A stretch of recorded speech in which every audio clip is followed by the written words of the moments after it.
Hi there, Chris here with another fresh tip for you all. In this video we are going to take a look at Yami the Flaming Harbinger from the Skytear box set. This is a new board game that had recently come out, and I was given the opportunity to have a look at this and possibly paint up some of the models, and so we're going to take a look at this one model here.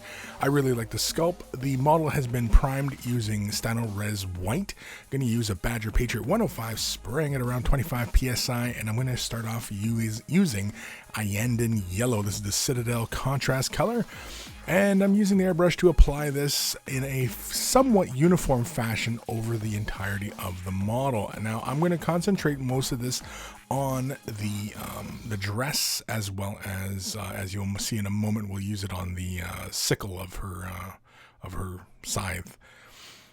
You can see here it's a mostly uniform application, although I do realize as you do lay more layers down that it actually starts to build towards an orange, and so I figured we would use that to our advantage, as basically we will build up a deeper color towards the ends of her dress, and on her scythe we basically build a deeper color out towards the uppermost portion of the blade, basically allowing for like the cutting edge of the blade to be the hottest element. As I lay more layers down, I am mindful of the direction I'm spraying, basically top down, just so that it leaves lighter yellows in the recesses of the dress. Griffhound Orange is next. Again, applying this in an airbrush using the Renegade Chrome here. It's a finer needle. Using a piece of paper here just as a mask to protect the rest of the dress as I catch the end of this sleeve here. And I'm just applying a bit of this orange, building up a slightly deeper color there.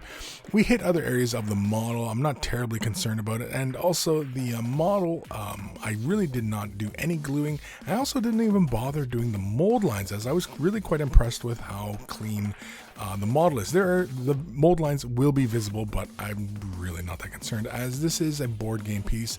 Again, you can see I'm spraying top down just so that I'm leaving the deeper orange towards the ends, and I'm also getting just the high points of the dress, and I really want more of the orange to build towards the end of her dress, and we're going to build more intensity towards the front leading portion of her dress, kind of like how she's stepping forward. And basically the motif of this faction is that they're kind of fiery, and it's all about flames and brimstone and what have you. So next we're going to use this Flesh Terrors Red. This is Citadel Contrast. We are going to continue to apply it by airbrush here, and I'm continuing to use my Renegade Chrome. Again, spraying it around 20 psi. Turn the psi just down ever so slightly, and I'm just basically laying this down just at the very tips of areas here. One of the big things I would highly recommend is that you start your spray when you are airbrushing, that start away from your project and then build into it, as it were, and not just start directly spraying it at your model or whatever surface you're working on, because oftentimes you can end up getting little spurts of paint, and that can be really annoying as you get these little big splotches all over the model or whatever you're working on. Next I'm going to take is some Dorn Yellow. This is the Citadel Edge color. I'm going to use a little bit of Contrast Medium.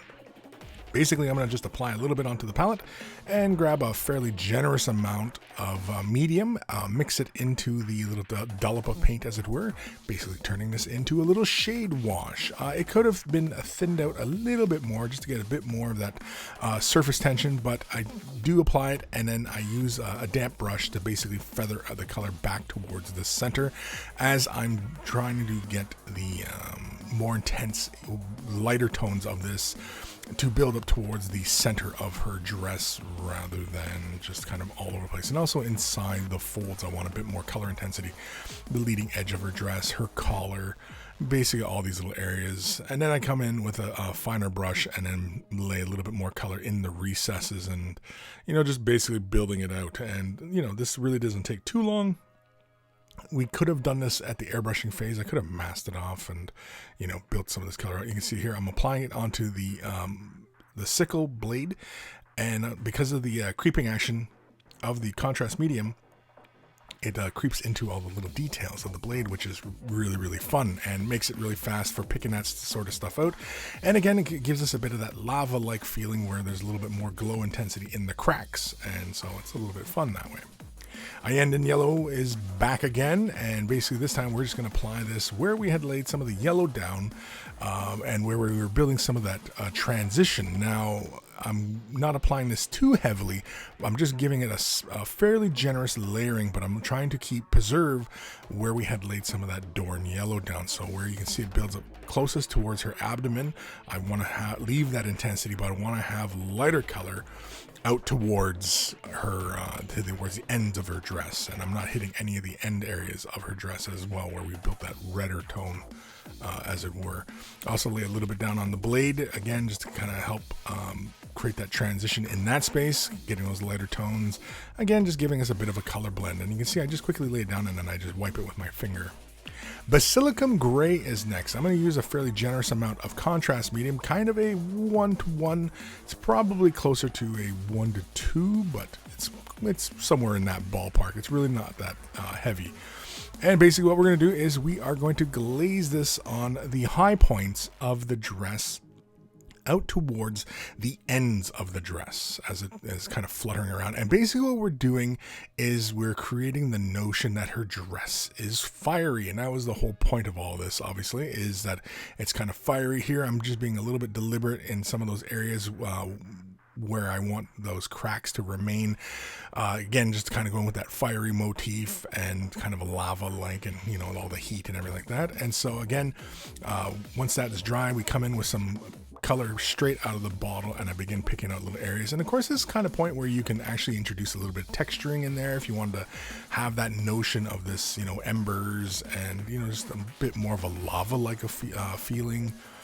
But really, that's all we're doing. We're just building that intensity towards the ends of the flames. And I'm using this Basilicum Gray because it has a slight blue hue, which actually interacts with the red hues very nicely, giving us a much richer red tones and not pushing quite to black. And so actually I kind of really enjoyed using that for doing these flames in this fashion. So there it is. That is part 1 of doing Yami the Flaming Harbinger. Big thank you to all my patrons. Without their support, these videos would not be possible. If you're considering Patreon support, click the link in the description below. There are varying tiers to support at, and a huge thank you to everybody who does. Take care of those brushes and they will take care of you.